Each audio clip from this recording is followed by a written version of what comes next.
So believe it or not, this pile of timber is going to become a garden gate. So I've been asked to make another Gothic garden gate. Lovely couple in Hillsborough. So I'm using tannalised treated timber. It arrived yesterday. I've stickered it out just to get it to dry a little bit. It's, even though it's like 25 degrees this week, this wood, it was absolutely sodden when it came off the stack. So it's a little bit of a bow, but we'll see what we can do with it. Just to show you, when you get treated timber, people always assume that it's treated all the way through, but it's absolutely not.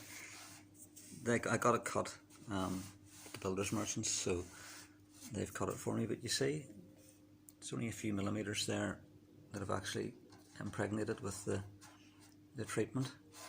So I think I'm going to have to notch these out because I'm going to be doing a floating panel just to allow for expansion of the panels. So I'm going to be notching this out for mortise and tenon joints and for the panel. So I'm just going to treat this again. I'll be removing all of this, so I'll treat it as a go, just to give it the best chance of surviving our wet and windy weather. So we'll get this up on the table. I've cleared the table. You don't often see the table that clear, so I'll get this up on the table and start cutting. So I'm using 2x9s for, I'll get two styles out of this, and for the rails I'm using 2x6, so it should be quite a strong heavy duty gate. It's going to be hung on a wall with gate hinges, so I mean, it should be a good job when it's finished. Hopefully last a good long time. So I'll put the spar drawings up to show you why I'm using 2x9s for the styles. I want to try and get into the arch as much as possible with the styles, just to leave the point on the Gothic arch with as little material as possible. So the next time you see this, it'll be on the table and I'll be cutting out. I'll cut them both out at the same time. I'll put a couple of pictures up to show you that these boards aren't actually 9x2 and 6x2. They're not even the nominal dimensions that they'll give you at the timber merchants. So wouldn't matter if I was just joisting out a deck. It wouldn't really matter, and it wouldn't matter that much if there was a bit of a crown on the board either. Just put a crown up and let it settle. But for what I'm doing, accuracy is pretty important. So I've measured the width and the thickness of the boards are not 47mm, which is what it said on the docket. So everything's been measured out. The tool paths take account of the actual measurements. But let me just show you how I get these boards straight on the table. Advantage here, I have a big table I can put an 8-foot length on, no problem. Don't need to take the rotary axis off to do it either.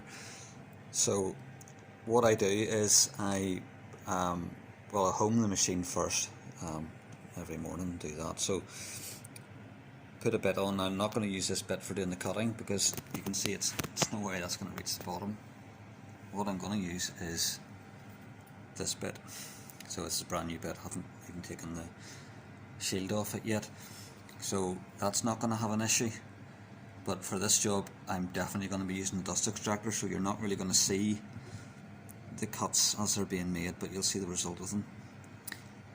So what I do, push the board up to the bit anywhere on the table, so that it makes contact.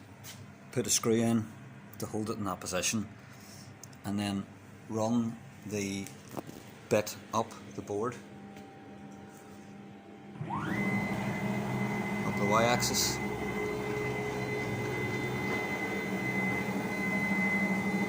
right to the end.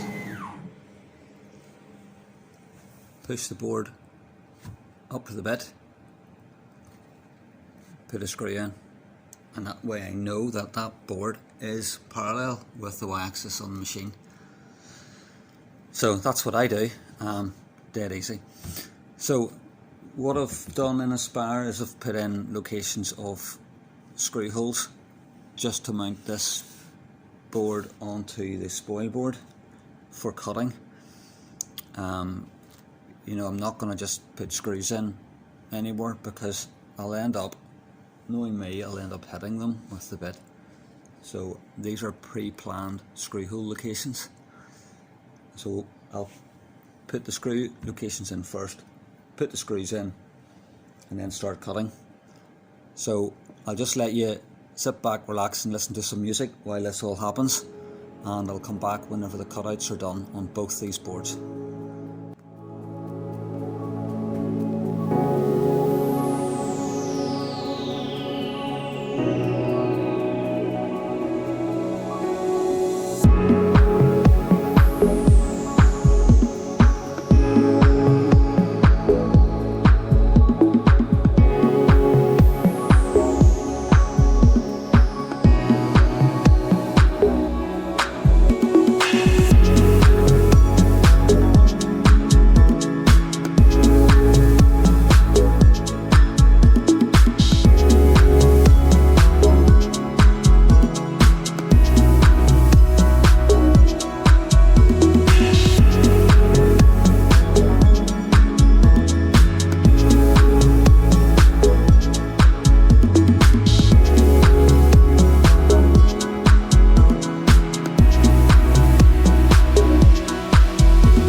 This is the first test fitting of the parts once they've been surface planed.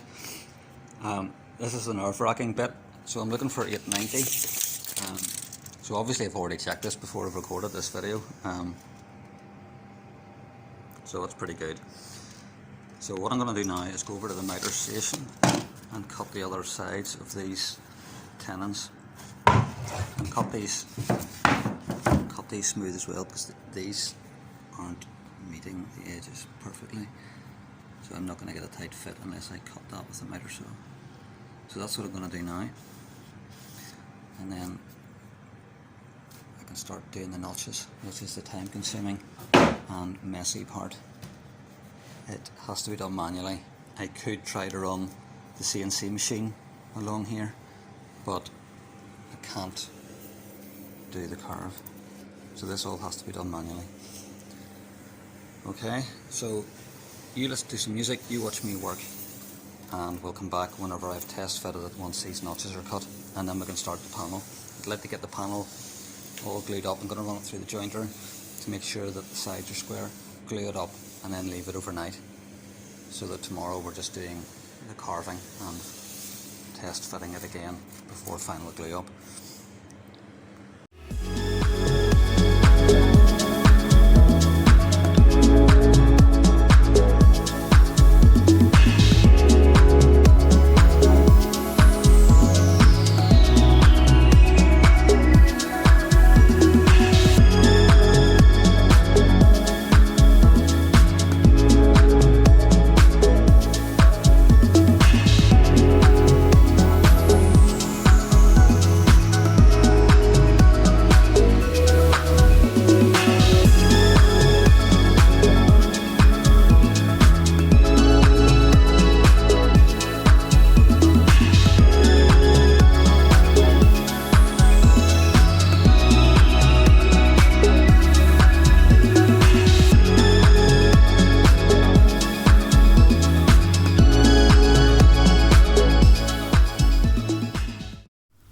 These tenons are cut now, but you can see the bit from the CNC machine is done around over there because it can't get into the corner. So I'm going to just cut that off on all of these shoulders just to make them square, so it'll get a tight fit on the joint. So I'm just going to take a knife, score down there, and then take the chisel across the face. Good sharp knife. Good sharp chisel.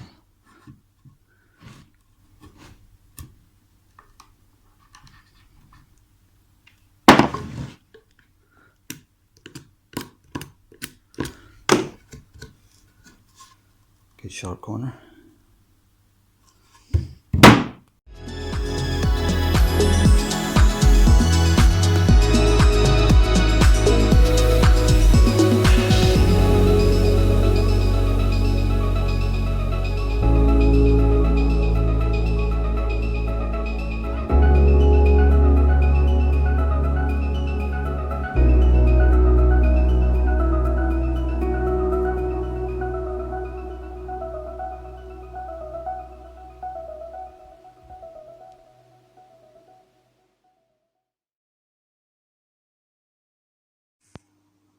That's all the mortise and tenon joints done for the frame.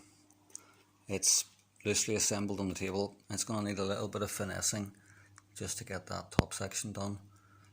What I did before was just glue together the pointy bit at the top first and then set it in as an assembly whenever I did the final glue up.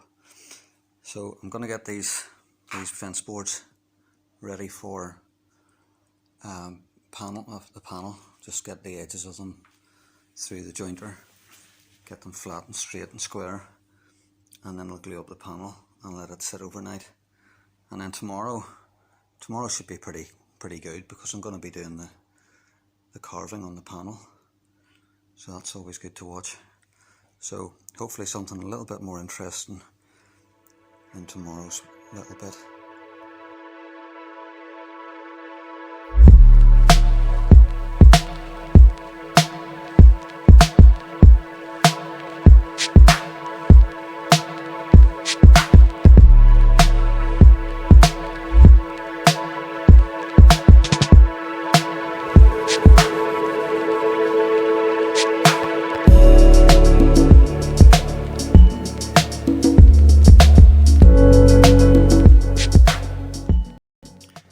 The bit I hate, gluing up.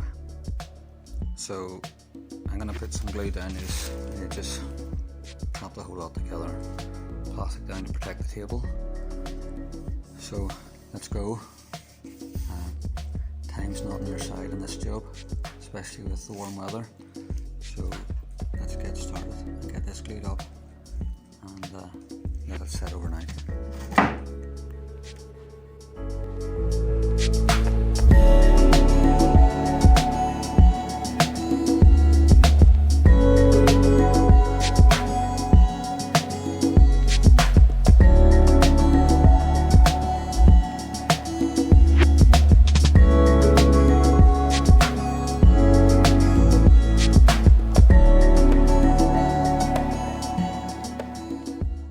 That's the panel all glued up now, clamps removed. So it's a little bit rough in places, there's a few high spots. So I'm going to take the surfacing bit and go over the whole surface a couple of times, probably taking off maybe a fraction of a millimetre each time, just to try and get it flat. It doesn't have to be perfect, but it has to be pretty good for the engraving to work. So what's my hold down method for this? Because obviously I can't have screws in the surface because the surfacing bit would hit them. I put screws on the edges, so half a dozen screws below the surface, no danger of hitting them. Unfortunately, I don't have the cash to shell out for a vacuum table, so this is what we're doing. And I'm not worried too much about the spoil board. It's got pretty beaten up over the last wee while anyway, so screws in the spoil board is my preferred option for hold downs. So we'll give this a whirl. You can sit and watch it working, I can stand and watch it working, and the next time you see this we'll be cutting the design in. Okay, I just thought of something interesting to show you. So boards on the table, you saw me using the touch plate So there's plenty of videos online about how these things work. So that basically just tells the computer where the bit is in relation to the wood that you're cutting. So this is on the table. I've done a Z height around here somewhere. I'm hoping that it's pretty level all the way up the table. Probably isn't, but I'm going to run this high, slightly high, maybe just half a millimetre higher than the surface, just in case it hits something, because that bit will get bogged down on this wood. This wood's still damp, so it's going to get bogged down. So what I'm going to do is go into the code, show you the code. So this is the G code. So every time there's a Z or a Z, I'm going to put Z 0.5. So this is just a basic editor in the software. So I'll just do a search and replace for G1, which is telling the spindle that we're cutting. G1 Z 0.000.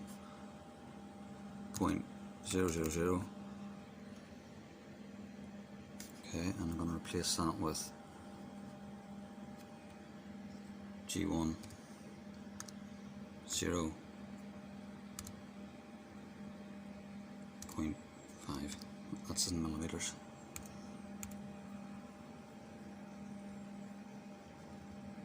Okay.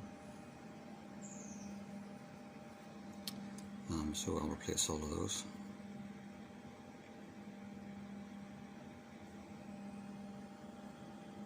Okay, so it's only in once, that's fine.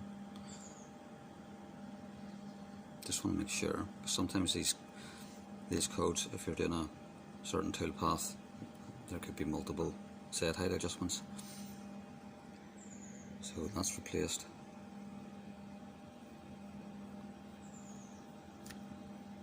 You can see this G1 0.5. So just going to make that active. Close that down. Code comes back in here. Say it's 0.5, 928 there. Okay, good to go.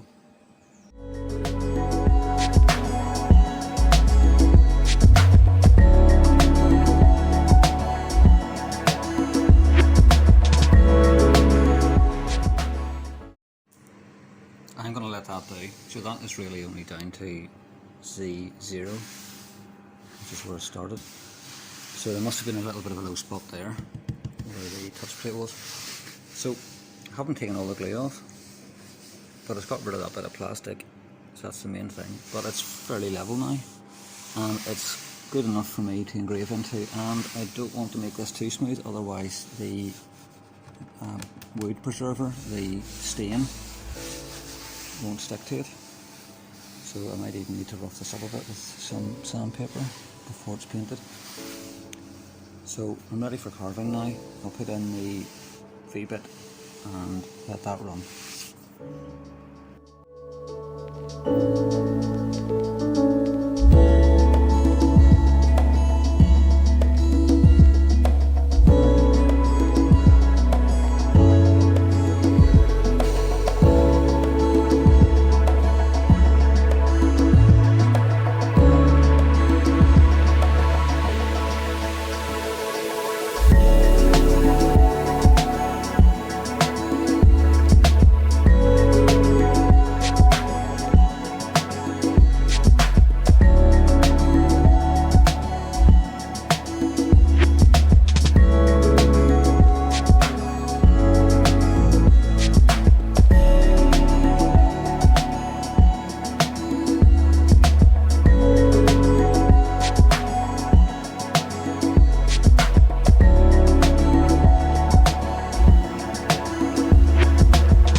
So that's the engraving finished.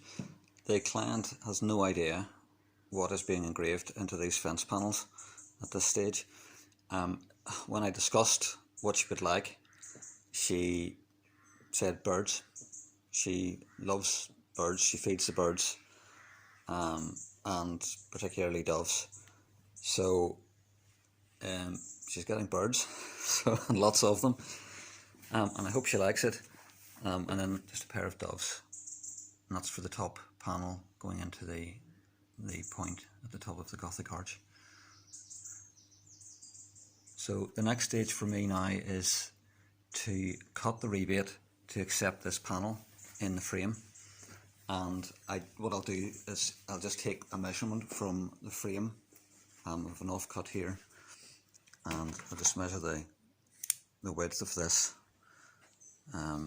just as accurately as I can. I've already measured this and shown that, but it's 45 millimeters. So I'll cut the board down, I'll cut a rebate in the edge of the panel to get this down to about 15 millimeters. Now, because this is damp, I'm expecting it to shrink. I don't think it's going to get that much wetter than it is now, to be honest. So I'll leave a little bit of expansion, but it's going to mostly have to accommodate contraction here. So because these boards are around 19 mil thick, I'm going to cut a rebate of around 6 mil into them to leave them slightly loose in the frame so that they move. And then I'm going to cut the 15 mil rebate using, so what I tend to use is just the biscuit cutter on the router, run it around the edges, and then use the chisel to remove the material I don't want. I'll give that a coat of the wood preserver inside the rebate before I put the gate finally together.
Oh, it's on.